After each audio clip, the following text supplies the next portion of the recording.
नमस्कार दोस्तों, स्वागत है आपका आपके अपने चैनल फर्स्ट क्लास एजुकेशन में। हम आज 17 सितंबर 2021 के लिए महत्वपूर्ण करंट अफेयर सवाल देखने वाले हैं और इन क्वेश्चन के साथ साथ स्टैटिक जीके और कुछ इंपॉर्टेंट फैक्ट भी डिस्कस करेंगे जो आपकी परीक्षा के लिए इंपॉर्टेंट होते हैं। यह सेशन आपके SSC, railway, bank, state PCS सभी के लिए इंपॉर्टेंट होने वाला है। तो चलिए स्टार्ट करते हैं आज का वीडियो। सबसे पहला क्वेश्चन है हमारा, विश्व ओजोन दिवस मनाया जाता है तो कब मनाया जाता है? यहाँ मनाया जाता है 16 सितंबर को। कब मनाया जाता है? 16 सितंबर को। अब इसी दिन क्यों मनाया जाता है? क्योंकि ओजोन जो परत है उसके संरक्षण के लिए एक समिट होता है। कौन सा है वह? Montreal protocol. क्या होता है वह? मॉन्ट्रियल प्रोटोकॉल एक समिट होता है। या मॉन्ट्रियल कहाँ पर है? तो मॉन्ट्रियल है हमारे कनाडा में। कहाँ पर है? हमारे कनाडा पर। जो सबसे बड़ा द्वीप है किसका है? सबसे बड़ा अपना उत्तर अमेरिका का जो सबसे बड़ा द्वीप है। कौन सा? अपना कनाडा। ठीक है दोस्तों। तो यहाँ मॉन्ट्रियल प्रोटोकॉल कब हुआ था? तो यहाँ हुआ था 16 सितंबर 1987 को यहाँ मॉन्ट्रियल प्रोटोकॉल होता है। इसी दिन से हम क्या करते हैं? 16 सितंबर से हम क्या मनाते हैं? विश्व ओजोन दिवस मनाते हैं। और इसकी शुरुआत कब से होती है? तो यह होती है 1994 से सबसे पहली बार क्या किया गया था? ओजोन दिवस मनाया गया था। तो आई होप आपको यह समझ में आया होगा। अब कुछ महत्वपूर्ण दिवस है जो आपसे सीधे सीधे एग्जाम में पूछे जाते हैं। सबसे पहले हम 14 सितंबर की बात करें तो 14 सितंबर को क्या मनाया जाता है? विश्व हिंदी दिवस। क्या मनाया जाता है? विश्व हिंदी दिवस मनाया जाता है। और 15 सितंबर को तो मनाया जाता है इंजीनियर्स डे। क्या मनाया जाता है? इंजीनियर्स डे मनाया जाता है। और 15 ही सितंबर को क्या मनाया जाता है? लोकतंत्र दिवस। क्या मनाया जाता है? लोकतंत्र दिवस। चलिए कुछ महत्वपूर्ण दिवस संरक्षण जो आपके लिए इम्पोर्टेंट है। राष्ट्रीय ऊर्जा संरक्षण दिवस कब मनाया जाता है? तो 14 दिसंबर को राष्ट्रीय ऊर्जा संरक्षण दिवस मनाया जाता है। विश्व पर्यावरण संरक्षण दिवस की बात करूँ तो 26 नवंबर को मनाया जाता है वर्ल्ड इन्वायरमेंट प्रोटेक्शन डे। विश्व वन्य प्राणी वन जो है विश्व वन्य प्राणी दिवस कब मनाया जाता है? तो यह होता है 6 अक्टूबर को। इन्वायरमेंटल प्रोटेक्शन डे जो है वह 6 अक्टूबर को हो जाता है। विश्व प्रकृति संरक्षण दिवस वर्ल्ड नेचर कंजर्वेशन डे 28 जुलाई को मनाया जाता है। और अंतर्राष्ट्रीय बाघ दिवस जो बाघों के संरक्षण के लिए होता है वह 29 जुलाई को मनाया जाता है। कब मनाया जाता है? 29 जुलाई को। टाइगर मैन ऑफ इंडिया आपसे यदि पूछ ले वह कौन है तो वह है कैलाश सांकला जी। कौन है? कैलाश सांकला जी है। जो कहाँ के हैं? तो यह है हमारे राजस्थान सरकार के करते हैं। चलिए आगे चलते हैं। नेक्स्ट क्वेश्चन है, हाल ही में श्रीलंका के किस दिग्गज खिलाड़ी ने क्रिकेट के सभी प्रारूपों से संन्यास की घोषणा कर दी है? तो श्रीलंका के वहाँ कौन से प्लेयर है? वह है लसित मलिंगा। कौन से है दोस्तों? वह है लसित मलिंगा जी है जिन्होंने क्या किया है? क्रिकेट के सारे प्रारूपों से क्या कर दिया है? संन्यास की घोषणा कर दी है। इससे पहले इन्होंने 2011 में टेस्ट से संन्यास लिया था और 2019 में वनडे क्रिकेट से संन्यास लिया था। अब 2021 में क्या किया इन्होंने? T20 और IPL किससे? T20 और IPL से संन्यास लेने की घोषणा कर दी गई है। और IPL में सबसे ज़्यादा विकेट लेने का रिकॉर्ड भी किनके नाम है? वह है लसित मलिंगा जी के नाम पर। जो किस खेल से मतलब किस टीम से खेलते हैं? तो यहाँ खेलते हैं हमारे श्रीलंका की टीम से। श्रीलंका की बात करें तो इसकी राजधानी क्या है? श्री जयवर्धनेपुरे। क्या है? श्री जयवर्धनेपुरे इसकी राजधानी हो जाती है। और पाक जल संधि कौन सी है? पाक जल संधि। पाक जल संधि भी किससे बनती है? तो यह भारत और श्रीलंका के बीच में है। किसके बीच में है? भारत और श्रीलंका के बीच में है। यह हमारा भारत और उसी को लटका हुआ जहाँ पे जो ये जल संधि है यह पाक जल संधि कहलाती है। भारत और श्रीलंका की बात करूँ तो इन दोनों के मध्य कौन सा युद्ध अभ्यास होता है? तो सिलनेक्स। कौन सा है? सिलनेक्स जो युद्ध अभ्यास है वह भारत और श्रीलंका के मध्य में होता है। और श्रीलंका की बात करें हम, इसमें एक और युद्ध अभ्यास है जो भारत और श्रीलंका के मध्य होता है। वो आपको कमेंट बॉक्स में कमेंट कर बताना है। चलिए आगे चलते हैं। कुछ महत्वपूर्ण बातें।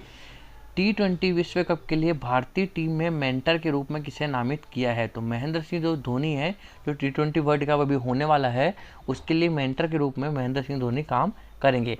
भारत की पहली महिला कमेंटेटर जिनका भी हाल ही में निधन हो गया वह कौन है? चंद्रा नायडू जी। कौन है? चंद्रा नायडू जी है जिनका हाल ही में निधन हो गया है। या किनकी बेटी थी? तो यह CK जो नायडू थे, CK नायडू जो ट्रॉफी होती है क्रिकेट से उनकी जो यह बेटी थी। कौन? चंद्रा नायडू। किस खिलाड़ी को खेल भावना के लिए पुरस्कार दिया गया था अभी हाल ही में? तो महेंद्र सिंह धोनी को जो वर्ल्ड के लिए खेल भावना के पुरस्कार के लिए यह अवार्ड मिलता है। किस खिलाड़ी को वनडे के लिए सर्वश्रेष्ठ क्रिकेटर चुना गया है? तो वह है हमारे विराट कोहली। और यदि मैं टेस्ट की बात करूँ तो टेस्ट में किसे चुना गया, वह है स्टीव स्मिथ। कहाँ के हैं यार, तो स्टीव स्मिथ हमारे हो जाते हैं ऑस्ट्रेलिया के। कहाँ के होते हैं, ऑस्ट्रेलिया के। ठीक है दोस्तों, चलिए आगे चलते हैं। नेक्स्ट क्वेश्चन की बात करता हूँ। किस देश के द्वारा फास्ट टैग आधारित मेट्रो पार्किंग सुविधा शुरू की गई। तो कौन सा है जो किस के द्वारा फास्ट टैग मेट्रो पार्किंग सुविधा शुरू की, तो वह है पेटीएम पेमेंट्स बैंक। कौन सा है, पेटीएम पेमेंट्स बैंक ने क्या किया है, जो दिल्ली मेट्रो है, कौन सी हमारी जो दिल्ली मेट्रो कॉरपोरेशन है, इसके साथ मिलकर, दिल्ली मेट्रो कॉरपोरेशन के साथ मिलकर इसने क्या किया है, यह सुविधा शुरू की है। कौन सी, फास्ट टैग। अब इससे क्या होगा, यह एक पार्किंग सुविधा है, जो कार पार्किंग होती है उसमें सीधे क्या होगा, आप डायरेक्ट पेमेंट कर सकते हो, किससे, पेमेंट बैंक से। और इससे क्या होगा, इससे काम फास्ट होगा और लोगों को लाइनें नहीं लगानी पड़ेगी और सीधे सीधे आप पेमेंट करके पार्किंग सुविधा ले सकते हो। ठीक है दोस्तों, चलिए आगे चलते हैं। कुछ महत्वपूर्ण बातें पेटीएम के बारे में। तो पेटीएम जो बैंक लिमिटेड है, इसके एमडी और सीईओ कौन है, तो वह है सतीश कुमार गुप्ता। कौन है इसके एमडी और सीईओ, वह है सतीश कुमार गुप्ता, इसके एमडी और सीईओ हो जाते हैं। पेटीएम पेमेंट्स बैंक लिमिटेड मुख्यालय कहाँ पर है इसका, तो नोएडा उत्तर प्रदेश में इसका मुख्यालय हो जाता है। भारत का पहला फास्ट टैग आधारित कैशलेस पार्किंग स्थान कहाँ पर बना है, तो वहाँ दिल्ली मेट्रो में बना है। अभी हमने हाल ही में डिस्कस किया। हाल ही में देश का पहला हीलिंग सेंटर कहाँ पर स्थापित किया गया है, तो रानीखेत उत्तराखंड में। कहाँ पर, रानीखेत उत्तराखंड में। दिल्ली की बात करूँ तो दिल्ली के सीएम कौन रहते हैं, वह है अरविंद केजरीवाल। कौन है, अरविंद केजरीवाल यहाँ के सीएम हो जाते हैं। और यहाँ के उपराज्यपाल की बात करूँ तो वह कौन है, अनिल बैजल जी। कौन है, अनिल बैजल जी यहाँ के उपराज्यपाल हो जाते हैं। और दिल्ली जो विधानसभा है, इसमें 10% मंत्री बनते हैं। कितने परसेंट, 10% मंत्री बनते हैं। और पूरे राज्यों की बात करूँ तो वहाँ पर कितना है, 15% है। लेकिन दिल्ली सिर्फ एक ऐसा लौता राज्य है या अपना यूनियन टेरिटरी जहाँ पर 10% मंत्री बनते हैं। यहाँ पर विधानसभा की सीट 70 है, तो मंत्री कितने हो जाएंगे, 7 मंत्री, मुख्यमंत्री सहित। ठीक है दोस्तों, चलिए आगे चलते हैं। हाल ही में अंतर्राष्ट्रीय ओलंपिक समिति ने किस देश को बीजिंग ओलंपिक से निलंबित कर दिया गया है, तो वह कौन सा देश है, वह है हमारा उत्तर कोरिया। अब ऐसा क्यों किया गया है, क्योंकि जो अभी हाल ही में जो ओलंपिक संपन्न हुए उसमें उत्तर कोरिया ने एक टीम जो डिसाइड की थी ओलंपिक समिति के लिए, वह नहीं भेजी थी, जिससे नाराज होकर जो ओलंपिक समिति है, जो ओलंपिक समिति उसने क्या किया है, उत्तर कोरिया को शीतकालीन जो ओलंपिक होने वाले हैं, कौन से, जो शीतकालीन ओलंपिक होने वाले हैं उसके लिए उत्तर कोरिया को निलंबित कर दिया गया। या कहाँ पर होने वाले हैं, तो यार चीन के बीजिंग में होने वाले हैं। कौन से, शीतकालीन ओलंपिक। चलिए ओलंपिक के बारे में कुछ महत्वपूर्ण बातें हम डिस्कस कर लेते हैं। ओलंपिक समिति की स्थापना कब होती है, तो 23 जून 1894 को पेरिस फ्रांस में होती है। ओलंपिक दिवस कब मनाया जाता है, अंतर्राष्ट्रीय ओलंपिक दिवस, तो वहाँ भी 23 जून को मनाया जाता है। नेक्स्ट है, अंतर्राष्ट्रीय ओलंपिक समिति का मुख्यालय कहाँ पर है, तो यह है लोसाने स्विट्जरलैंड में। कहाँ पर है, लोसाने स्विट्जरलैंड में इसका मुख्यालय हो जाता है। अंतर्राष्ट्रीय ओलंपिक समिति के अध्यक्ष कौन है, वह भी थॉमस बॉक है। पहले ओलंपिक आयोजन कहाँ पर हुआ था, तो 6 अप्रैल 1896 में ग्रीस एथेंस में। कहाँ पर है, ग्रीस की राजधानी एथेंस में पहला ओलंपिक होता है। 2024 के ओलंपिक खेलों का आयोजन कहाँ पर होगा, तो यह होगा पेरिस फ्रांस के अंदर। और 2020 की बात करूँ तो कहाँ पर हुए थे, तो यह हुए हैं टोक्यो में। कहाँ पर हुए हैं, टोक्यो जापान में हुआ है। जिसमें भारत की रैंक कितनी रहे, भारत की कितनी मतलब भारत ने कितने मेडल जीते हैं, तो 7 मेडल जीते हैं। जिसमें से 1 गोल्ड है, 2 सिल्वर है और 2 क्या है, अपने ब्रॉन्ज मेडल है जो भारत ने हमारे यहाँ जीते हैं। 4 ब्रॉन्ज मेडल, 1 2 4, 1 2 4, 4 और 6 और 1, 7 मेडल टोटल भारत ने ला है। ठीक है दोस्तों, चलिए आगे चलते हैं। नेक्स्ट क्वेश्चन है, हाल ही में किसे अफ्रीका खाद्य पुरस्कार 2021 से सम्मानित किया गया है, तो वह कौन सा है, अर्ध शुष्क उष्णकटिबंधीय के लिए अंतर्राष्ट्रीय फसल अनुसंधान संस्थान। कौन सा है, अर्ध शुष्क उष्णकटिबंधीय के लिए अंतर्राष्ट्रीय फसल अनुसंधान संस्थान है, इसे अफ्रीका खाद्य पुरस्कार मिला है। हैदराबाद में जो अर्ध शुष्क अंतर्राष्ट्रीय जो फसल अनुसंधान है, यहाँ पर क्या हुआ है, फसल किसानों के लिए या जो फसल अनुसंधान है इसके लिए यहाँ इसको सम्मानित किया गया है। ठीक है दोस्तों, चलिए आगे चलते हैं। कुछ महत्वपूर्ण बातें, जैसे कि हैदराबाद स्थित अंतर्राष्ट्रीय फसल अनुसंधान संस्थान में अर्ध उष्णकटिबंधीय का उप सहारा अफ्रीका खाद्य सुरक्षा सुधार में लाने के लिए अफ्रीका खाद्य पुरस्कार सम्मानित किया गया है। किसे अंतर्राष्ट्रीय खाद्य पुरस्कार 2021 सम्मानित किया गया है, तो वह है शकुंतला हरके सिंह। और 2020 की बात करूँ तो किसे सम्मानित किया गया है, वह है डॉक्टर रतन लाल। कौन है, डॉक्टर रतन लाल। हाल ही में किसे राज्य सरकार के बाजरा मिशन शुरू किया है, किस राज्य ने बाजरा मिशन शुरू किया है, तो वह है छत्तीसगढ़। और बाजरा वर्ष कब घोषित किया गया है यूनेस्को ने, तो 2023 को। हाल ही में इटली में भारत के किस राज्य में पहला फूड प्रोसेसिंग पार्क शुरू हुआ है, तो वह कौन सा राज्य है हमारा, गुजरात राज्य हो जाता है। गुजरात राज्य हो जाता है।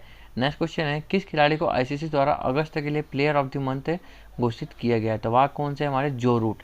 दोस्तों आईसीसी ने अभी क्या किया है, जो बेस्ट जो प्लेयर होते हैं वह जिस मंथ में जो बेस्ट परफॉर्मेंस देते हैं उसके आधार पर ICC player of the month घोषित करती है। और यह अगस्त का प्लेयर ऑफ द मंथ है, 9 मंथ हो गया है जिसमें लगातार आईसीसी क्या कर रही है, प्लेयर ऑफ द मंथ का अवार्ड दे रही है। सबसे पहले किसे दिया गया था, सबसे पहले ऋषभ पंत को दिया गया था। अब जो रूट को क्यों मिला है, क्योंकि भारत और श्रीलंका के मध्य जो अभी टेस्ट चैंपियनशिप चली थी उसमें अच्छे प्रदर्शन करने के लिए जो रूट को प्लेयर ऑफ द मंथ का अवार्ड दिया गया है। आईसीसी का मुख्यालय कहाँ पर है दोस्तों, तो आईसीसी का मुख्यालय है दुबई में। कहाँ पर है, दुबई में। चलिए कुछ महत्वपूर्ण बात है आईसीसी के बारे में। आईसीसी का मुख्यालय कहाँ पर है, हमारे दुबई में। किस महिला क्रिकेटर को अगस्त के लिए प्लेयर ऑफ द मंथ मिला है, महिला की बात करूँ तो वह है एमिया रिचर्डसन। कौन है, एमिया रिचर्डसन है जो आयरलैंड की है।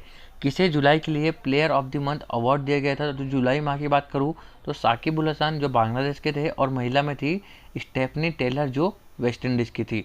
किस खिलाड़ी ने हाल ही में टेस्ट में 100 विकेट पूरे किए हैं, तो वह कौन है, जेम्स एंडरसन है जो इंग्लैंड के तेज गेंदबाज है।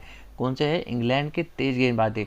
यह पहले से तेज गेंदबाज है जिन्होंने क्या किया, 600 विकेट पूरे किए किसमें, टेस्ट क्रिकेट में। ठीक है, क्वेश्चन है हमारा 15 सितंबर 2021 को किन 2 चैनलों का विलय करके संसद टीवी को लॉन्च किया गया है, तो वह कौन सा है, लोकसभा टीवी और राज्यसभा टीवी को विलय करके अब क्या कर दिया गया है, संसद टीवी बना दिया गया है। और किस समिति की सिफारिश पर हुआ है यह, तो सूर्य प्रकाश। कौन सी समिति थी, सूर्य प्रकाश समिति जो थी इसकी सिफारिश पर यह दोनों टीवी को मिलाकर अब संसद टीवी कर दिया गया है। संसद टीवी के पहले सीईओ की बात करें तो वह कौन है, रवि कुमार। संसद टीवी किस समिति की सिफारिश पर लॉन्च होती है, सूर्य प्रकाश समिति जो हमने आपको अभी बताया। राज्यसभा के महासचिव कौन बने हैं, तो केशव रामाचू बने हैं। और राज्यसभा के सचिव या अध्यक्ष कौन होता है, तो वह होते हैं हमारे उप राष्ट्रपति। लोकसभा के महासचिव कौन है, उत्पल सिंह है। और सचिव कौन है, तो वह बात करूँ तो मैं ओम बिरला। कौन है, ओम बिरला जी। राज्यसभा के नेता किसे चुना गया है, तो वह है पीयूष गोयल को। और प्रतिपक्ष नेता की बात करूँ तो वह कौन है, मल्लिका अर्जुन। कौन है, मल्लिका जो अर्जुन है वह प्रतिपक्ष नेता चुने गए हैं। तो आज का यह सेशन यहीं तक के है और अब हम इसमें स्टैटिक जीके की कुछ महत्वपूर्ण बातें करने वाले हैं।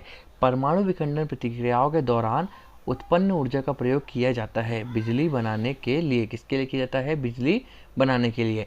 विखंडन और संलयन 2 प्रक्रिया होती है जिसमें विखंडन परमाणु विखंडन होता है। इस प्रक्रिया के दौरान हम क्या करते हैं, बिजली बनाते हैं। पहले प्रकाश की गति को किसने मापा था, तो ओ लॉस रोमर करके जो थे वैज्ञानिक, उन्होंने प्रकाश की गति को मापा था। विटामिन B1 की कमी से होने वाला रोग कौन सा है, तो बेरी विटामिन B1 की कमी से होता है। और B12 विटामिन B12 की बात करूँ इसमें कौन सी धातु पाई जाती है, तो इसमें कोबाल्ट धातु पाई जाती है। आँख का कौन सा भाग आँख के रंग का निर्धारण करता है, तो आइरिस है। कौन सा है, आइरिस। राइनो वायरस किस वजह से बनता है, तो आम जुकाम जो है वह राइनो वायरस कहलाता है। अब कल के डोज का रिवीजन कर लेते हैं हम।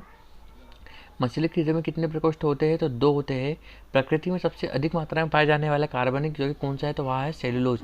वृद्धावस्था का अध्ययन विज्ञान की शाखा में है, तो जेरेंटोलॉजी में। दूध से दही बनने का बैक्टीरिया कौन सा है, लैक्टोबैसिलस। आयोडीन युक्त नमक प्रयोग करने से कौन सी बीमारी नहीं होती है, तो गलगंड होती है। एक और डोज आपके लिए गुलामगिरी पुस्तक की बात करूँ तो वह किससे, ज्योतिबा फुले से संबंधित है। जलियांवाला हाथ जो बाघ हत्याकांड था उसमें रविन्द्रनाथ टैगोर ने अपनी नाइटहुड की उपाधि त्याग दी थी। और संविधान जो अंतर्गत मूल लागू करने वाली जिम्मेदारी किसकी है, तो सर्वोच्च न्यायालय और उच्च न्यायालय की। केरल भूमि सुधार कौन से संविधान संशोधन में है, तो वह है 29वां संविधान संशोधन। और नागरिकों के 6 प्रकार स्वतंत्रता किस अनुच्छेद में है, तो वह 19वें अनुच्छेद में है। कल का रिविजन कर लेते हैं फटाफट। फिक्शन 2021 महिला पुरस्कार किसे मिला है, तो सुजैना क्लार्क को। नेक्स्ट है अजीज कन्नौज कहाँ के बने हैं, जो प्रधानमंत्री बने हैं वह है मोरक्को के। कहाँ के बने हैं, मोरक्को के। नेक्स्ट है दुबई गोल्डन वीजा पाने वाले पहले गोल्फर कौन बने हैं, तो जीव मिल्खा जो भारत के स्टार गोल्फर खिलाड़ी है। नेक्स्ट है पीएम कुसुम योजना का संबंध किससे है, तो यह हो जाता है हमारे हरियाणा सरकार से, जिससे सोलर पंप लगाए गए हैं। नेक्स्ट है लोकतंत्र दिवस कब मनाया जाता है, 15 सितंबर को। इसी दिन इंडियन डे भी मनाया जाता है। किसे राष्ट्रीय कंपनी कानून अपीली न्यायाधिकरण के कार्यवाहक अध्यक्ष चुना गया है, तो वह है हमारे एम वेणुगोपाल। कौन है, एम वेणुगोपाल। बाजरा मिशन शुरू किसने किया है, तो वह छत्तीसगढ़ सरकार ने किया है। Climate action and finance mobilisation direct जो डायलॉग है वह किसने शुरू किया है, तो अमेरिका और भारत के बीच शुरू हुआ है। Human rights and terrorism in India का विमोचन, यह पुस्तक है सुब्रमण्यम स्वामी की, जो भाजपा के सांसद है। नेक्स्ट है स्टेट यूनिवर्सिटी की आधारशिला कहाँ रखी गई है, तो वह है अलीगढ़ में। कहाँ पर है, अलीगढ़ उत्तर प्रदेश में रखी गई है। चलिए दोस्तों, आज का सेशन यही समाप्त करते हैं। आई होप आपको यह सेशन समझ में आया होगा। आपको हमारा वीडियो पसंद आता है तो इसे ज़्यादा लोगों में शेयर करिए, वीडियो को लाइक करिए और चैनल को सब्सक्राइब कर दीजिए। थैंक यू सो मच दोस्तों।